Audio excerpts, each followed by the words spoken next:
সকলো বিধায়কেতো টিকেট পাব নোৱাৰে বহুতেতো কোনোবাই নিজেও ইলেকশন নেখেলিব কোনোবাই টিকেট নাপাব কাৰোবাৰ সমষ্টি ডিলিমিটেশনত নোহোৱা হৈ গৈছে অসমত যেহেতু এবাৰ ডিলিমিটেশন হৈছে গতিকে এটা নতুন মুখ আহিবই লাগিব কাৰণ শিডিউল কাষ্টৰ সিট বাঢ়িছে শিডিউল ট্ৰাইবৰ সিট বাঢ়িছে গতিকে নতুন মুখটো আহিবই লাগিব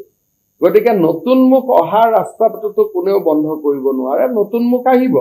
কিন্তু কিমান আহিব কি আহিব সেই কথাটো কবৰ কাৰণে এতিয়া বহুত সময় আমাৰ বহুত কামটো অহা 15 আগষ্টৰ পৰা আৰম্ভ হয় এই আঁচনিবোৰ যোৱাৰ পিছতহে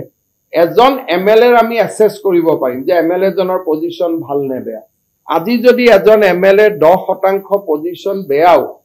তেওঁৰ সমষ্টিত 32000 পৰিয়ালে অৰুণোদয় পাব তেওঁৰ সমষ্টিত 30000 মহিলাই উদ্যমিতা আঁচনি পাব তেওঁৰ সমষ্টিত 30 কোটি টকাৰ ৰাস্তা হ'ব তেওঁৰ সমষ্টিত 800 লৰা 600 লৰাই সিএম আত্মনিৰ্ভৰ অসমৰ আঁচনি পাব এই আঁচনিবিলাক যদি ভালকৈ ৰূপায়ণ কৰে আজি যোন 10% তলত আছে তাৰো 50% হি ওপৰত আহি যাব সেইকাৰণে বিজেপিৰ টিকেট কোনে পাব কোনে নাপাব সৰকাৰি আঁচনিখিনিৰ সফল প্ৰয়োগৰ ওপৰতে নিৰ্ভৰ কৰিব গতিকে আজি যদি মুৰু সমষ্টিত মই 10% পিছুৱাই আছো আঁচনিবোৰ কৰিলে মই আগুৱাই যাম সেইকাৰণে আজি দিনত যেটো বিজেপিৰ পৰিবেশ